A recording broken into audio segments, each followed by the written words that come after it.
Assalamualaikum warahmatullahi wabarakatuh. Bertemu lagi dengan saya Natasha Kamelawati. Baiklah, di sini kita akan masuk pada materi pembelajaran online.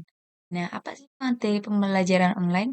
Pembelajaran online itu adalah pembelajaran yang dilakukan oleh guru dan siswa dengan memanfaatkan internet yang ada tanpa terikat oleh batas ruang dan waktu. Nah, pembelajaran online ini telah menjadi bagian yang menyatu dengan pendidikan yang modern seperti saat ini. Nah, dengan adanya kemajuan teknologi, maka akses pendidikan yang berkualitas itu mudah untuk dijangkau. Nah, pembelajaran online ini biasanya disebut dengan e-learning atau pembelajaran digital. Nah, pembelajaran online ini dalam beberapa waktu telah mengalami peningkatan. Sebagai contohnya di Amerika Serikat itu lebih dari 6 juta siswa telah mengambil kelas online di dalam satu semester. Nah, sementara seluruh kelas itu dapat ditawarkan secara online dengan berbagai model pembelajaran seperti blended atau hybrid atau pembelajaran campuran dalam berbagai modalitas online, asinkron dan sinkron. Nah, kemudian ada metode penyampaian yang menentukan pembelajaran online.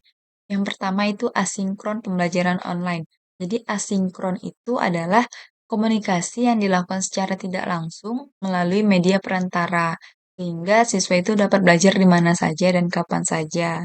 Biasanya materi yang disampaikan itu secara online.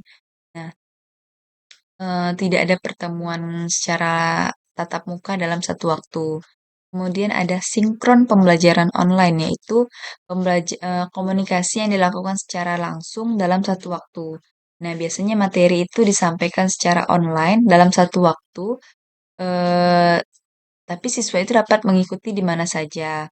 Nah, kemudian ada MOOC atau MAVIS Open Online Course, yaitu kelas online yang terbuka untuk siapa saja yang ingin mendaftar.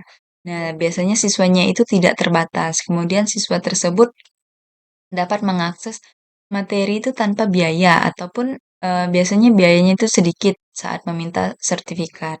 Kemudian MOOC ini juga bersifat asinkron, sinkron atau kombinasi keduanya.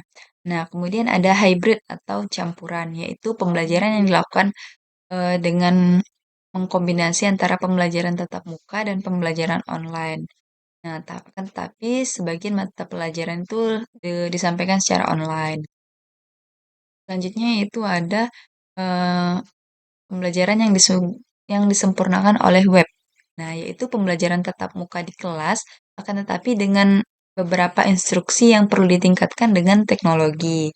Selanjutnya ada pembelajaran yang dikombinasikan secara online. Nah, jadi pembelajaran itu dilakukan dengan mengkombinasi antara pembelajaran online sinkron maupun asinkron, akan tetapi dalam satu waktu. Nah, kemudian ada campuran sinkron, yaitu kombinasi antara siswa secara langsung dan online yang dilakukan dalam satu waktu. Kemudian ada multimodal, yaitu artinya eh, sebuah pendekatan yang dimana materi yang disampaikan itu yang disampaikan dalam berbagai modalitas atau formatnya, atau biasanya disebut juga eh, sebagai proses atau cara yang dilakukan untuk menjadikan siswa dan guru itu eh, lebih memanfaatkan sumber belajar yang ada agar pengetahuannya itu semakin luas. Kemudian ada alat dan teknologi pembelajaran online. Yang pertama itu ada platform pembelajaran online, yaitu contohnya ada Moodle, ada Canva, ada Google Classroom, ada Buildboard, Blackboard, dan lain-lain. Kemudian ada video conference atau bisa melalui Google Zoom, Zoom Meeting, atau Google Meet, dan juga yang lain-lain. Kemudian ada aplikasi edukasi pembelajaran, yaitu ada Quizlet, Khan Academy, Duolingo, dan yang lain-lain. Kemudian ada alat kolaborasi yaitu ada Google Docs, ada slideshow, ada Chat, dan lain-lain. Nah, kemudian ada desain pembelajaran online yang efektif. Nah, yang dimana kita harus mengetahui dulu apa sih tujuannya. Nah, tujuannya itu harus jelas dan terukur. Tidak boleh tidak jelas.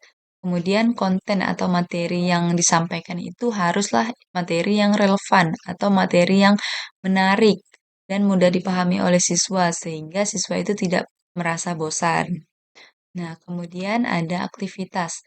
Nah, jadi dalam merancang aktivitas ini eh, perlu mendorong agar partisipasi itu aktif dan interaktif pada saat pembelajaran online. Kemudian ada evaluasi. Nah, gunakanlah berbagai metode yang dapat mengevaluasi sehingga perkembangan siswa itu dapat terlihat. Kemudian lakukanlah umpan balik setelah pembelajaran selesai. Kemudian ada di sini kemudian di sini itu ada peran guru dalam pembelajaran online. Jadi guru itu berperan sebagai fasilitator atau penyedia, atau guru itu dapat memandu dan membantu siswa dalam memahami materi yang sulit untuk dipahaminya. Kemudian guru juga berperan sebagai motivator. Nah, jadi guru itu harus dapat memotivasi siswa agar dia itu tetap bersemangat dalam mengikuti kelas online. Nah, dengan menciptakanlah lingkungan belajar yang positif, yang seru. Kemudian guru juga berperan sebagai komunikator. Guru itu dapat berkomunikasi secara efektif dengan siswa melalui platform-platform yang ada.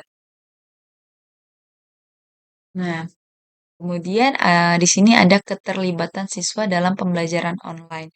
Jadi siswa itu harus berpartisipasi secara aktif dalam ruang diskusi, forum, dan aktivitas online yang lainnya. Kemudian siswa itu harus membaca materi yang telah disampaikan, yang telah diberikan. Nah, kemudian apabila mereka tidak paham, maka mereka berhak untuk mengajukan pertanyaan-pertanyaan. Nah, kemudian apabila ada tugas-tugas kelompok, maka siswa itu diminta untuk berkolaborasi dengan teman-temannya. Kemudian di sini ada tantangan dalam pembelajaran online. Nah, jadi yang pertama itu adanya tantangan tentang teknologi. Nah, yang dimana akses dalam pembelajaran online ini perlu akses internet yang stabil dan eh, perangkat elektroniknya itu harus yang memadai. Kemudian siswa atau guru itu harus memahami dan harus bisa menggunakan platform-platform platform yang ada. Kemudian tantangan yang kedua itu kurangnya motivasi. Nah, jadi eh, guru dan siswa itu guru lah ya lebih utamanya tuh guru harus menjaga motivasi belajar atau membuat motivasi belajar itu dalam lingkungan yang tidak selalu terstruktur. Kemudian manajemen waktu dan disiplin diri untuk mengikuti jadwal belajar. Biasanya kan kita kan karena kelas online jadi tuh malas, ada timbul malas untuk mengikuti kelas tersebut. Nah, kemudian ada interaksi. Jadi membangun koneksi dan interaksi eh, dengan instruktur dan sesama siswa itu biasanya agak sulit. Kemudian menciptakan pengalaman belajar yang interaktif itu biasanya agak susah karena terbatas oleh jaringan dan lain-lain. Nah, kemudian itu ada manfaat pembelajaran online. Nah, jadi manfaatnya itu satu, fleksibel atau bisa dilakukan di mana saja dan kapan saja sesuai dengan jadwal kita. Kemudian yang kedua itu aksesibilitasnya. Nah, jadi aksesibilitasnya itu mudah atau siswa itu bisa mengakses materi tanpa terikat oleh batas waktunya. Kemudian walaupun fisiknya jauh sama gurunya, tapi siswa itu bisa mengakses materi yang telah diberikan. Nah, kemudian biayanya. Ya, biasanya biaya pembelajaran online ini lebih rendah dibandingkan dengan pembelajaran tatap muka. Biasanya hanya membutuhkan kuota saja.